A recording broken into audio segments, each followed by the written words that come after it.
आर्यन मला खरं खरं सांग, काय म्हणाले ते? तो मुलगा एकतर खूप हुशार आहे किंवा अत्यंत मूर्ख. तुम्हाला वाटतंय त्या हे काम करायला तयार होतील म्हणून? फक्त संध्याकाळच्या आत घरी या म्हणजे झालं. आर्यननी मला सांगितलंय त्याचं अमृतावर प्रेम नाहीये. तुला एक गोष्ट सांगण्याचा प्रयत्न करते, पण कधीच सांगू नाही शकले. आता अशा वेळी सांगते जेव्हा मला स्वतःला माहिती आहे की त्याचा काही उपयोग होणार नाहीये. घरात एवढं रामायण घडतंय आणि तुम्ही शांत कशा बसू शकता? अजूनही अमृता घरी नाही आली. तिला एकटीला सोडून बहुतेक खूप मोठी चूक केली.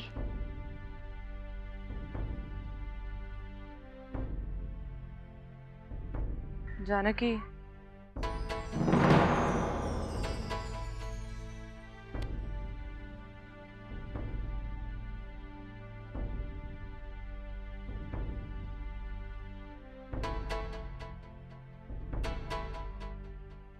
अमृता,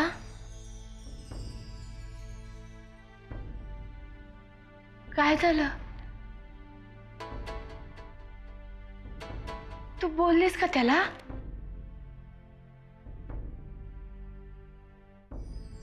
मग काय म्हणाला तो?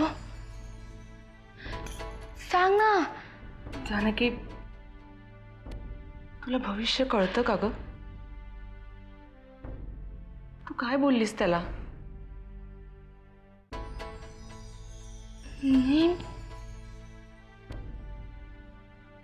काय झालंय? गेली 5 वर्ष जी गोष्ट खूपदा हिम्मत करून नेहमी त्याला नाही सांगू शकले ना, ती तुझ्यामुळे मी हिम्मत करून त्याला सांगितली. आणि आणि आणि काय ग, बोल ना.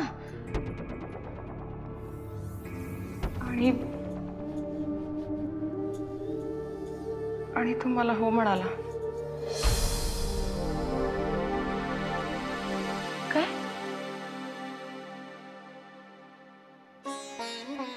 तू हो म्हणाला मला.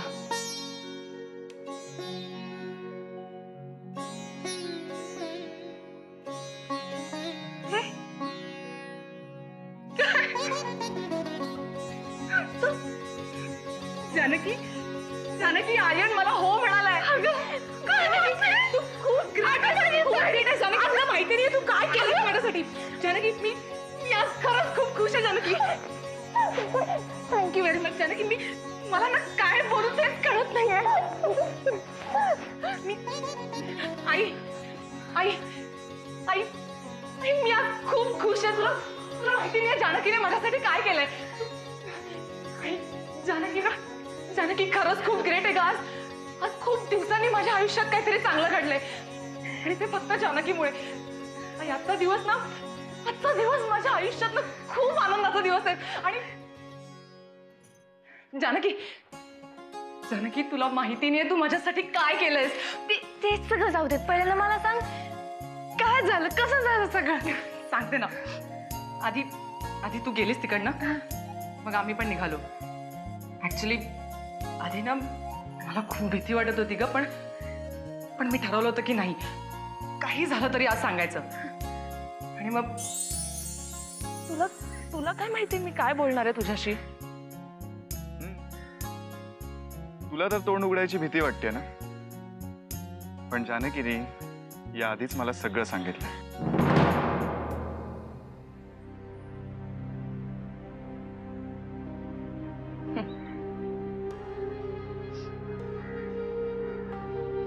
कमनशिबी आहे ना मी. माझ्या तोंडाने माझ्याच प्रेमाची कबुली दिल्यावर ऐकायला मिळणारा नकारही माझ्या नशिबात नाहीये रे. याला ना हाईट ऑफ पेसिमिझम म्हणतात, नैराश्यवादाचा कळस. मी तुला नकार देणार आहे हे तू गृहीत धरूनच चाललीस. अरे, एवढं सगळं कळल्यावर कोण होकार देईल.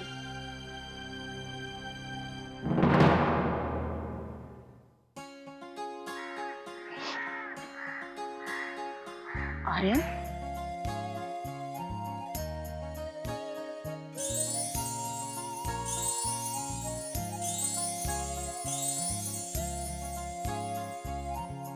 अमृता, माझा होकार नकार सगळं काही तूच अझ्युम केलंस.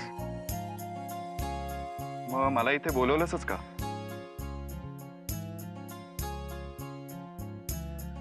तुला एक सांगू, तुला असं वाटतंय ना की तुझ्या आयुष्यातले सगळे फासे उलटे पडतात? मग तुझ्या आयुष्याचा पट माझ्याबरोबर मांडशील?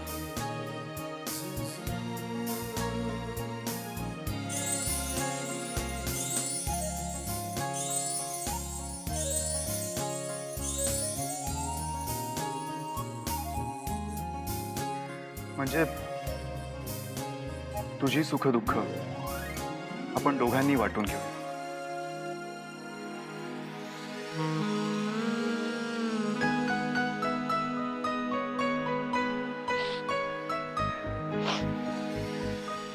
अमृता, माझं काही चुकलं का? नाही रे. मग मी माझ्या प्रेमाची कबुली दिली. निदान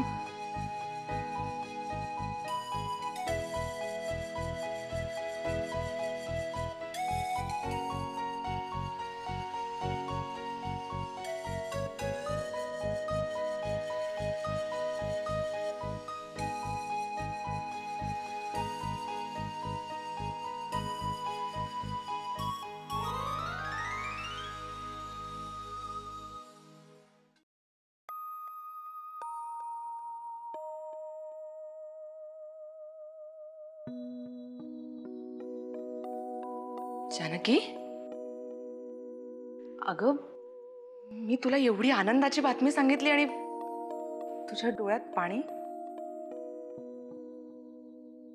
नाही ग, एवढी आनंदाची बातमी ऐकली ना म्हणून डोळ्यात पाणी आलं. अमृता,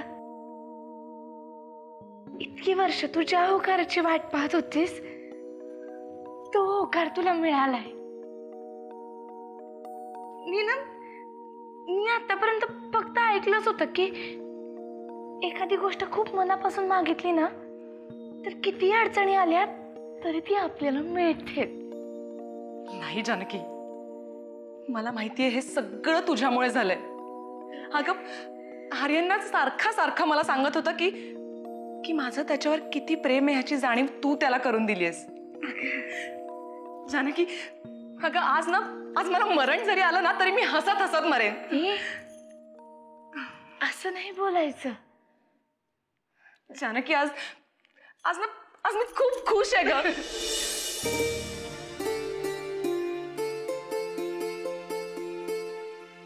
अमृता, अगं काय अमृता, किती उशीर यायला? केव्हाची गेली होतीस देवळात आणि उशीर होतोय तर फोन करून सांगायचं नाही का? आत्याजी, ऍक्च्युली युअर राईट. मी खरंच खूप उशीर केला ग. But it's better late than never. जर मला कळेल अशा भाषेत बोल ना. दिवसभर इथे काळजी करून थकलो आम्ही. काय झालंय काय? ऍक्च्युली काय झालंय ते मी नाही सांगू शकत. पण म्हणजे ना हिंदी सिनेमात कसं काहीतरी झालं की हिरोईन जशा उड्या मारायला लागतात ना तेव्हा मला ते एकदम बिंडोक वाटायचं ग. पण आता मला सगळं पटायला लागलंय आणि आता इथून पुढे ना मी सुद्धा अशीच वागणार आहे घरात. अगं बाई, तुला वागायचंय तसं वाग, पण काय झालंय ते तर सांग.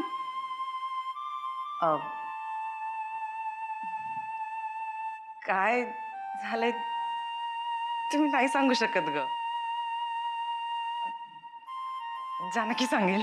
अगं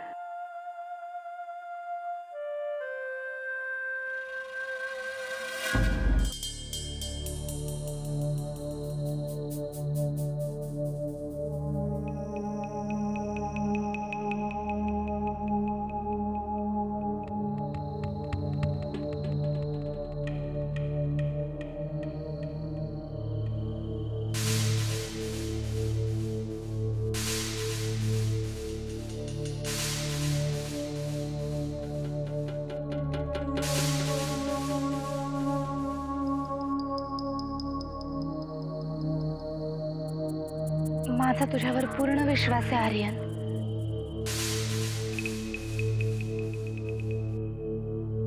माझा तुझ्यावर पूर्ण विश्वास आहे आर्यन.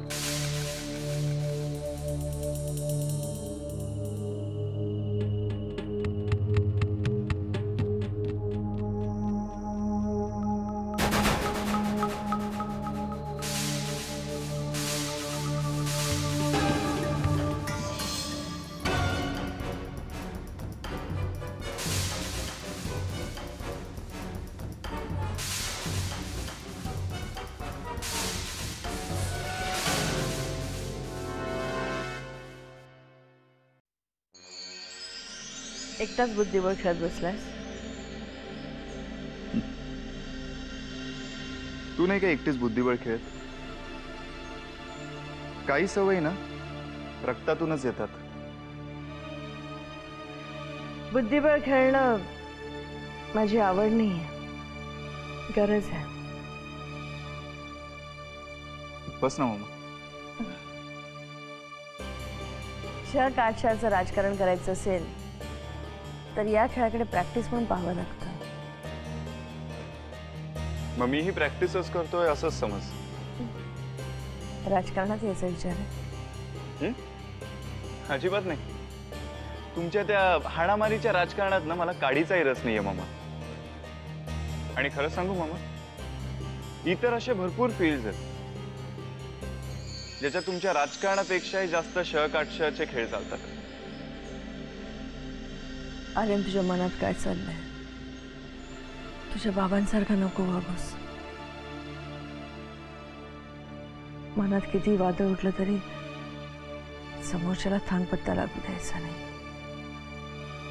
तू काळजी करू नकोस मम्मा. माझ्या सगळ्या सवयी बाबांसारख्या असल्या ना तरी ही शत्रू कोण आणि मित्र कोण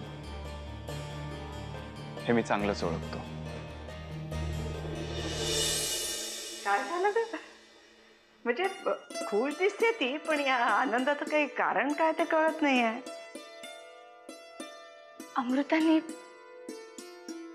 अमृताने आर्यनला तिच्या मनातलं सगळं सांगितलंय आणि आर्यन तिला हो म्हणालाय. अगं पण तू तर म्हणत होतीस की त्याच्या मनात काही नाहीये म्हणून.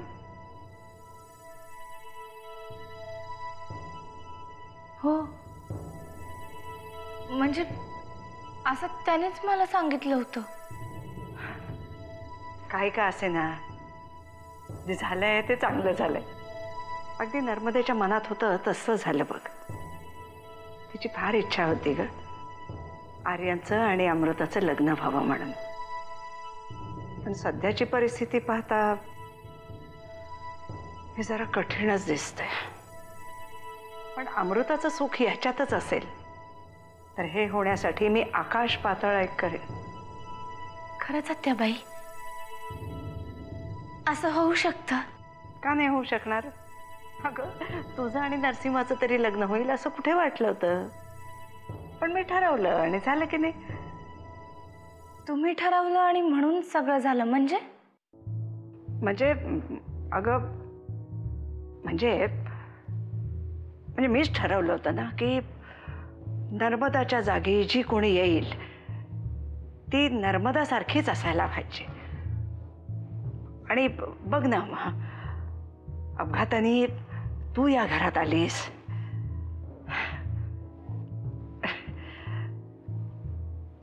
खरं म्हणजे हे सगळं तो ठरवतो वरती.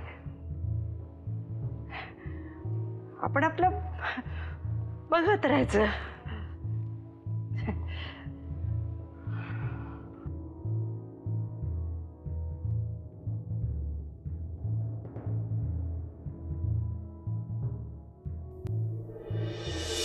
आर्यन, तुझं काय चाललंय?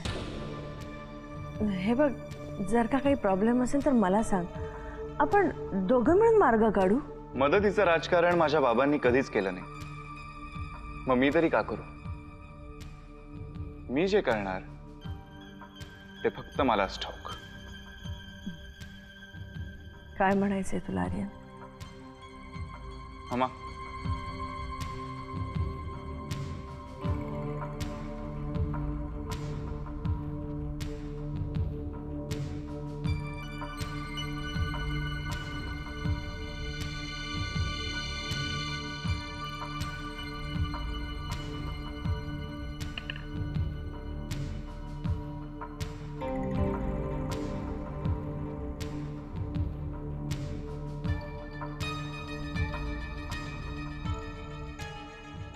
काळजी करू नकोस. माझ्याकडून कुठलीही चूक होणार नाही.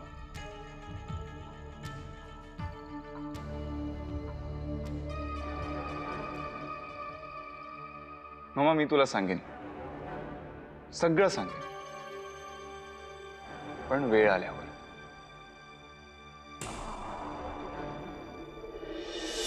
नाही पाटील साहेब, 4 तारीख नको, 5 तारखेला आपण ठरवूया. हो, मी बोलतो साहेबांशी, तुम्ही काही काळजी करू नका. ठीक आहे, ठेवतो.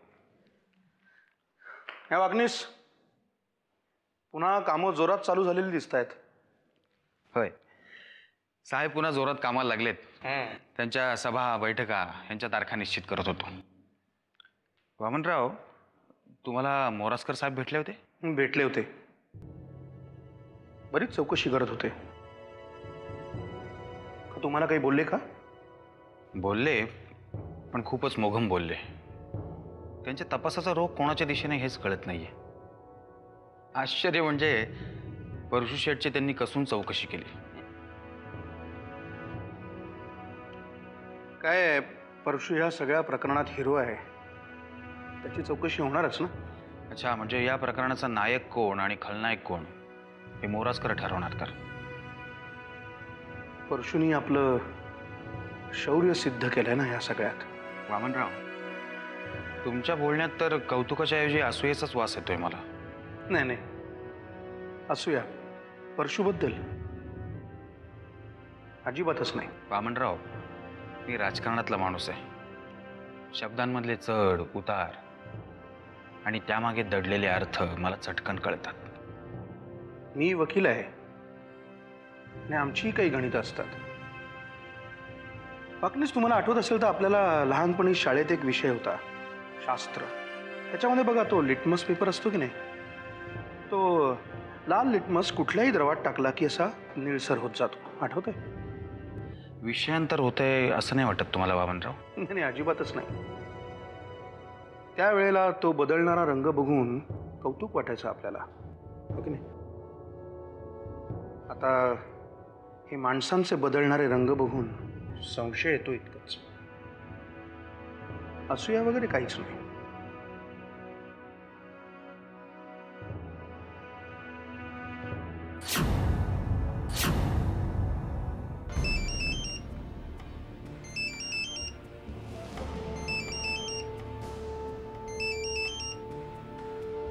हॅलो. हॅलो आर्यन, मी मला माहित होतं तू फोन करणार म्हणून. तुला धक्का बसला असेल ना? धक्का बसला म्हणजे बसणारच ना. तूच मला सांगितलं होतंस ना की. काय म्हणालो होतो मी तुला हेच म्हणालो ना की माझं अमृतावर प्रेम नाहीये. खरंय तुझ्याने, माझं नाहीच आहे अमृतावर प्रेम. आर्यन, मग तू तिला. हे बघ जानकी, मला सांग, तुझं नरसिंहरावांशी जेव्हा लग्न झालं तेव्हा तुझं त्यांच्यावर प्रेम होतं? हो, म्हणजे नाही. आता आहे? हो. जानकी, माझं तुझ्यावर प्रेम होतं, पण आपलं लग्न होऊ शकतं का? आर्यन, काय बोलतोयस तू?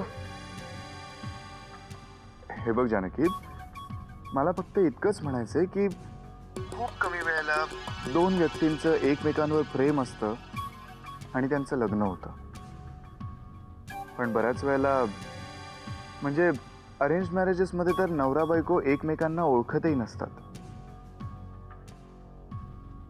निदान माझी परिस्थिती तेवढी तरी वाईट नाहीये.